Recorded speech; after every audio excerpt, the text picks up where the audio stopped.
এটি আসলে একান্তই তাদের সিদ্ধান্ত।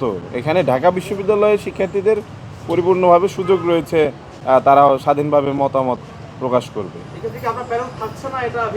আমার প্যানেল থাকছে, আমার প্যানেলের যারা আছে, আমার ভিপি প্রার্থী জামালউদ্দিন মোহাম্মদ খালিদের সাথে আমার কথা হয়েছে, তিনি তার জায়গা থেকে আমাকে সাজেশন দিয়েছেন এবং আমি আমার প্যানেলের প্রতি যারা আছেন প্রতিটি মেম্বারই যোগ্য এবং আমি বলবো যে ঢাকা বিশ্ববিদ্যালয়ে যারা শিক্ষার্থীরা আছে তারা যেন সমন্বিত শিক্ষার্থী সংসদ প্যানেলের দিকে খুব ভালোভাবে নজরদারি করে, কেননা অন্য যে কোনো প্যানেলের চেয়ে এই প্যানেলটি অধিকতর যোগ্য। আপনি নিজে একটা প্যানেলের জিএস হয়ে এনসিপি থেকে আপনার এটা চলে গিয়েছিল, আপনি কি আবার এনসিপি ব্যাক করছেন এখন? না, আসলে এনসিপির সাথে আমার সে ধরনের আলোচনা হয়নি। আচ্ছা, আপনি তাহলে এখন কার প্রচার করবেন? আপনার প্যানেলের প্রচার নাকি বাকের প্রচার?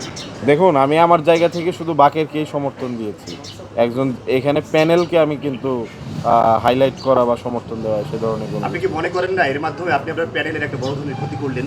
দেখুন, আপনাকে কেন্দ্র করে প্যানেলটা গড়ে উঠছিল তখন, দেখুন আমাকে কেন্দ্র করে প্যানেলটি গড়ে উঠেছিল বিষয়টি এরকম নয়। নাকি এটা আপনার পূর্ব পরিকল্পিত ছিল? দেখুন, আমার কোনো পূর্ব পরিকল্পনা ছিল না যে আমার প্যানেল, আমি কোনো প্যানেলকে ভেঙে এখানে চলে আসব। দীর্ঘদিন যাবৎ আমার তাদের সাথে পথ চলা রয়েছে এবং জাতীয় নাগরিক পার্টিতে আমি একজন মেম্বার ছিলাম। আমি পূর্বেও বলেছি, এখনও বলছি, জাতীয় নাগরিক পার্টি তার জায়গা থেকে বিমাতা সুলভ আচরণ করেছে এবং এক পর্যায়ে মানে আমাকে তাদের তরফ থেকে এক ধরনের বাধ্য করা হয়েছে, এটি আমি বলবো। তো জাতীয় নাগরিক পার্টি তাদের ডিসিশন ওয়াইজ হয়নি এবং আমি মনে করছি ঢাকা বিশ্ববিদ্যালয়ের শিক্ষার্থী হিসাবে আমার অধিকার রয়েছে একজন জিএস পদে নির্বাচন করা, যেহেতু আমি বিগত সময়ে কাজ করে এসেছি।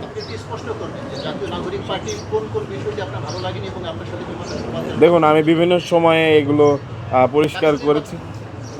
ডাকসু নির্বাচনে আসলে জাতীয় নাগরিক পার্টির সাথে তো সম্পর্ক নেই, তো সেই জায়গায় ডাকসু নির্বাচনকে কেন্দ্র করে আসলে জাতীয় নাগরিক পার্টিকে টানাটা আমার কাছে মনে হয় না। ঠিক আছে, ধন্যবাদ। আমরা আজকের জন্য শেষ করি।